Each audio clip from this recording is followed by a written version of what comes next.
आमचे सहकारी समजा काका चुकले असतील किंवा आणखी दुसरे कोणी काही चुकले असतील, निदान आमचे सहकारी डान्स भाग चालू करायचे.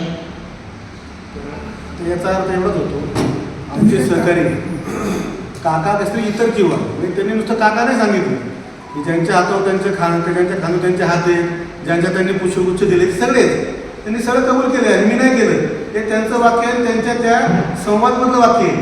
हे चुकले असतील त्यांना म्हणजे आम्हाला एक म्हणायचे की आज 36 वर्षाचं 34 वर्षाचं निर्वाद वर्चस्व त्यांच्या वडिलांपासून चाललेला राजनीतिक त्यांना वारसा आणि वारसा यातून आंबेगाव जनतेला काय पाहिजे? आंबेगाव जनतेला हे पाहिजे होतं की आंबेगावच्या जनतेच्या आरोग्याशी खेळणाऱ्या माणसांविरुद्ध ते ठामपणे उभे राहिले पाहिजे. त्यांनी त्या दिवशी मंचरच्या चौकात स्वतः येऊन त्या स्टेजवर त्यांना कोणी नाही म्हटलं नव्हतं.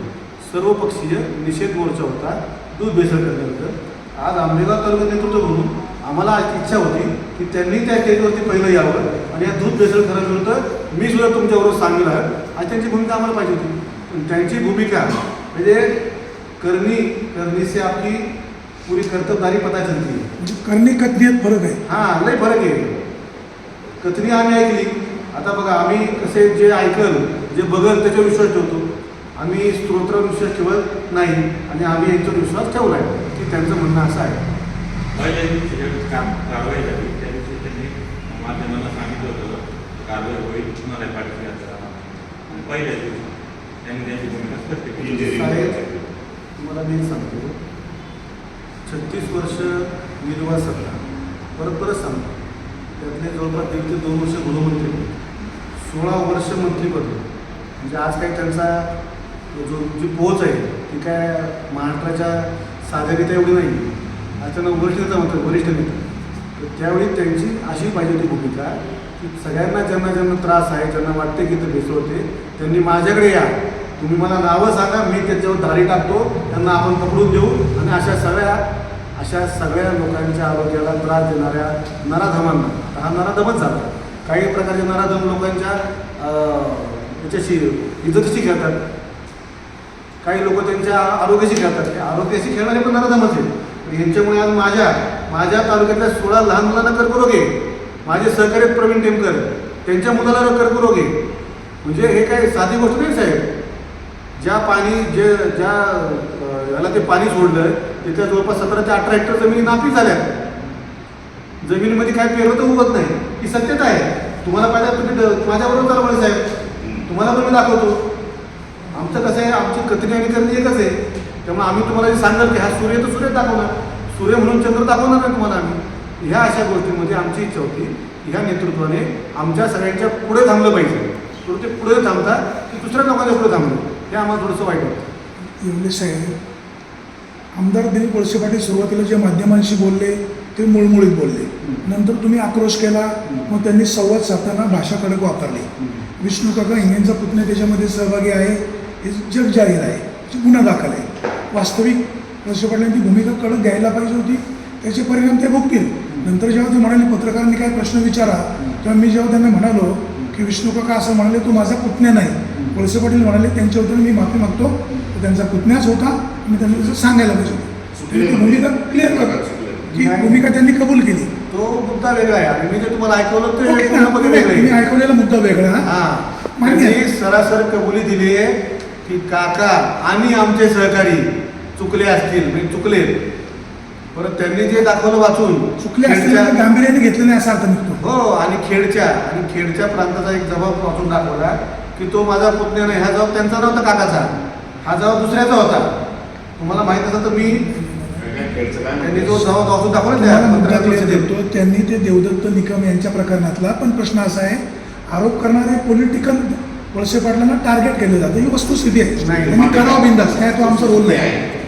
सांगतो ना, आता समजा माने साहेब, समजा मी रमेश शेवले आहे, हा माझा भाऊ आहे, याची एक कंपनी आहे.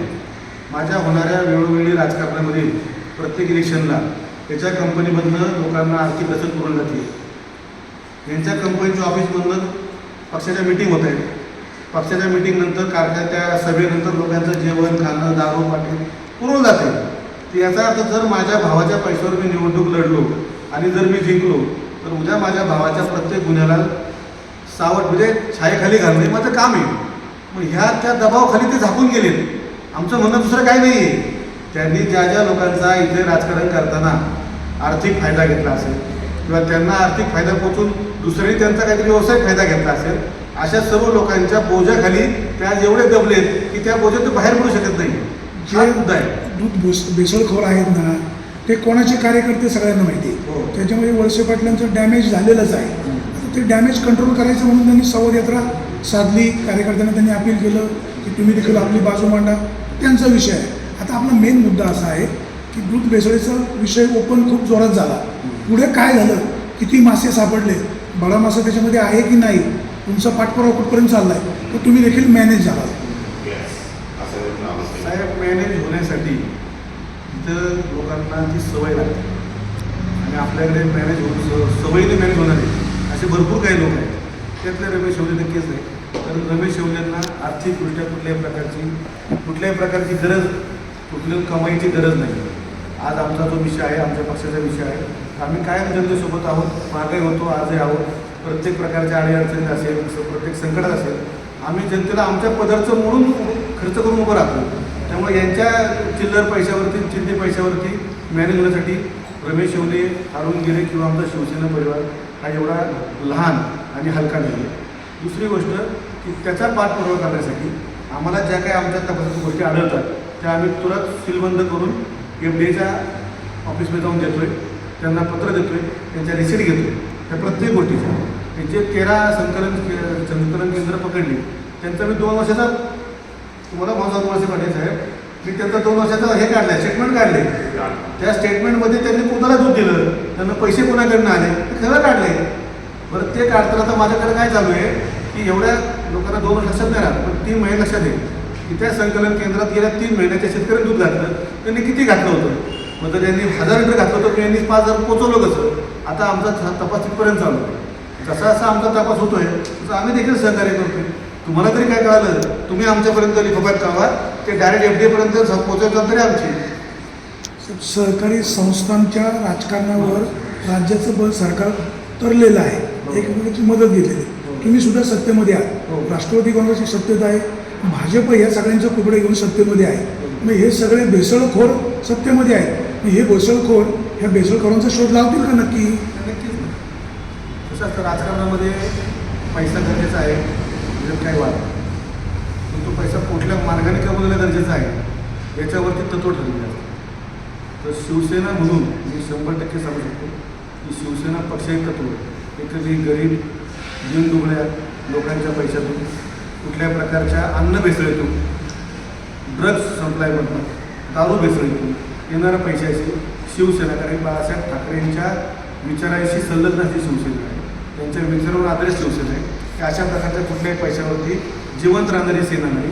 त्यासाठी आमचं नेतृत्व असेल, शिवसेना असेल, कधी अशा प्रकारच्या लोकांना बिलकुल देखील थारा देणार नाही. या 26 पैकी 13 आरोपी पोलिसांना सापडत नाही, मग तुम्ही पोलीस स्टेशनला मोर्चा का काढत नाही, जाब का विचारत नाही, याचा अर्थ लोकांनी काय घ्यायचा?